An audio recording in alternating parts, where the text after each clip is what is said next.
नमस्कार, मैं हूं श्रद्धा। आप देख रहे हैं न्यूज 24 मध्य प्रदेश छत्तीसगढ़। कमलनाथ के बाद अब दिग्विजय सिंह जाएंगे नेमावर में पीड़ित परिजनों से करेंगे मुलाकात। बुधवार दोपहर 2:30 बजे नेमावर पहुंचे दिग्विजय सिंह। सोमवार को कमलनाथ ने पीड़ित परिवार से की थी मुलाकात।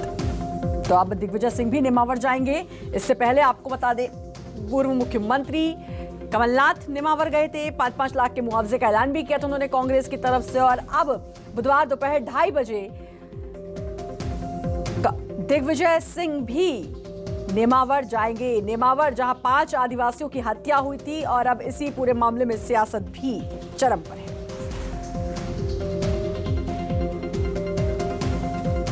शब्बीर अहमद हमारे साथ, हमारे संवाददाता जुड़ चुके हैं। शब्बीर, पहले कमलनाथ गए और अब दिग्विजय सिंह भी जाएंगे नेमावर। मामला थमता नजर नहीं आ रहा है, लगातार राजनीति इस पर बढ़ती जा रही है।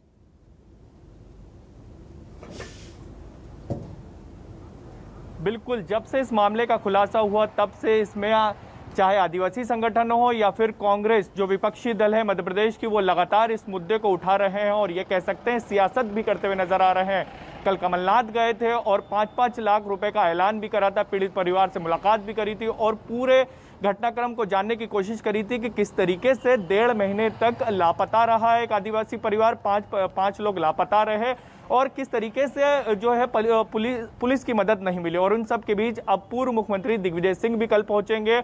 ये कह सकते हैं कि जो सियासत थमने के दिखाई दे रही थी, कि थमती हुई नजर आ रही थी इस पूरे मुद्दे पर, वो एक बार फिर बढ़ती हुई नजर आएगी।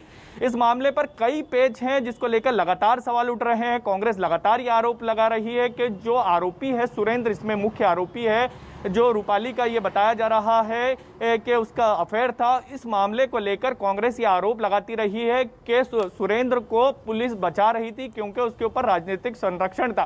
क्षेत्रीय विधायक के ऊपर आरोप लग रहे हैं। कांग्रेस के लगातार नेता ये आरोप लगा रहे हैं कि जो है बीजेपी का संरक्षण था। इसी के कारण इस मामले में जो है 45 दिन तक कर जांच को देरी करती चले गई और मामले का खुलासा नहीं हुआ।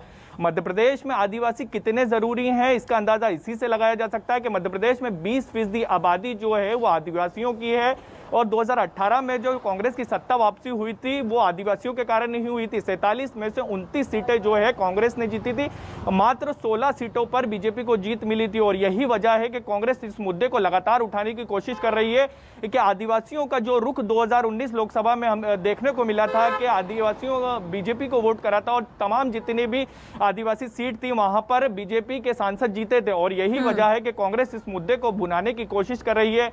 पहले जो है सज्जन सिंह वर्मा पहुंचे, फिर उसके बाद कमलनाथ पहुंचे, कांतिलाल भूरिया पहुंचे, अब दिग्विजय सिंह पहुंच रहे हैं। तो एक तरीके से यह कह सकते हैं कि कांग्रेस के नेताओं का जो दौरा है नेमावर वो रुकने के बजाय बढ़ता जा रहा है। लक्ष्मण सिंह हैं जो दिग्विजय सिंह के भाई हैं, वो खुद ऐलान कर चुके हैं कि तमाम जितने भी मध्य प्रदेश के विधायक हैं उन्हें 1-1 लाख रुपए नेमावर के पीड़ितों को देना चाहिए, क्योंकि जिस तरीके से 5 लोगों की जघन्य हत्या कर दी गई, वो भी एक समाज विशेष के लोगों ने। कांग्रेस ने तो खुद 5-5 लाख के मुआवजे का ऐलान किया है। कल ही कमलनाथ गए थे और 5-5 लाख के मुआवजे का ऐलान भी उन्होंने शब्बीर कमलनाथ ने कर दिया था।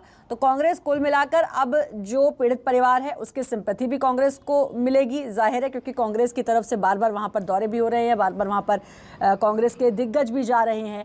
और शब्बीर, साथ ही और अब इसमें राजनीति तो जो है वो चरम पर पहुंच ही रही है। तो अब कांग्रेस कहीं ना कहीं शब्बीर इसका फायदा उठाना चाह रही है।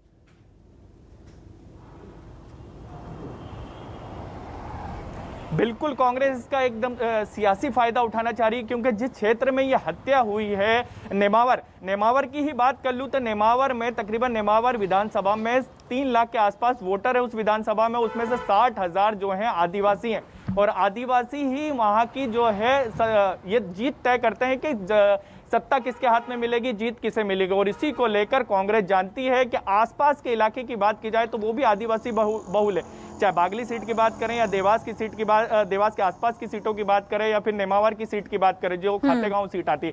तो कांग्रेस चाहती है कि इस चलिए अब देखना होगा कि बीजेपी का क्या स्टैंड होता है, क्योंकि बीजेपी के नेता आशीष शर्मा ने साफ तौर पर कहा मेरा कोई लेना देना नहीं है और उन्होंने कहा था कि अगर मेरा नाम आता है तो मैं संन्यास ले लूंगा राजनीति से। अब देखना होगा बीजेपी क्या कुछ करती है। बहुत बहुत शुक्रिया आपका शब्बीर तमाम जानकारी देने के लिए।